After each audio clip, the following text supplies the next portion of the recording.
IPL जगातील सर्वात मोठी क्रिकेट लीग. इथं तरुणांचे करिअर घडतात.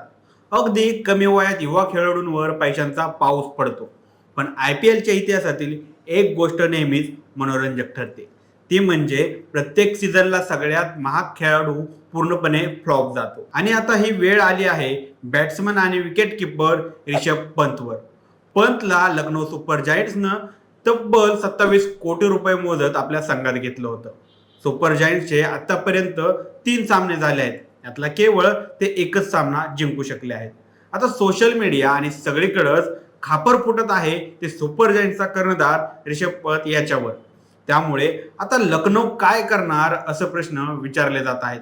लखनौ कर्णधार बदलणार का असं देखील विचारलं जात आहे. सगळं काही समजून घेऊया आजच्या या व्हिडिओमधून. नमस्कार, मी सनी आणि तुम्ही पाहताय दैनिक राज्य लोकतंत्र.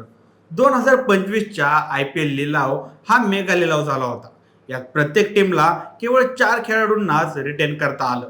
यामुळे अनेक नामांकित खेळाडू या लिलावात आले होते. कोलकाताने तर ज्या कर्णधाराने म्हणजे श्रेयस अय्यरने त्यांना तिसरी IPL ट्रॉफी जिंकून दिली त्याला सुद्धा रिलीज करण्यात आलं. त्यासोबत दिल्लीने देखील पंतला रिलीज केलं होतं.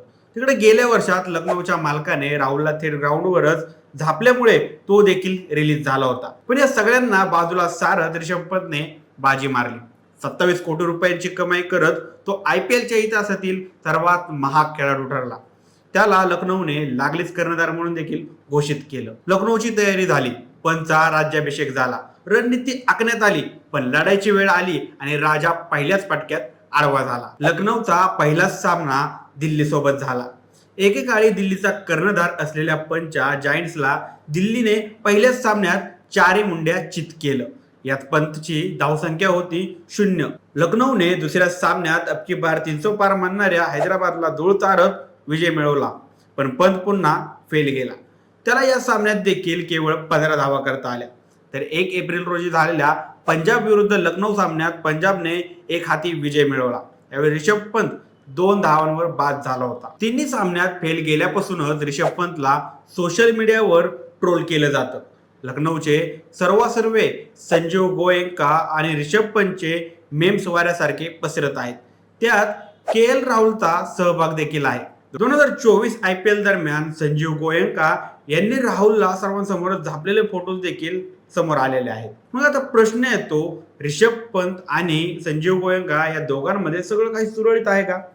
तर सध्या केवळ 3 सामने झाले आहेत आणि त्यात एक सामना LSGने जिंकला आहे. त्यामुळे सध्या संजीव गोयंका नॉर्मलच दिसत आहेत. पण लखनौ असेच सामने पराभूत होत राहिला तर मात्र पंत आणि संजीव गोयंका यांच्यात तफावत निर्माण होण्याची शक्यता आहे. त्यामुळे रिषभला आपल्या उत्तम कर्णधार पदासोबतच त्याच्या शैलीतल्या बॅटिंग करण्याची गरज आहे.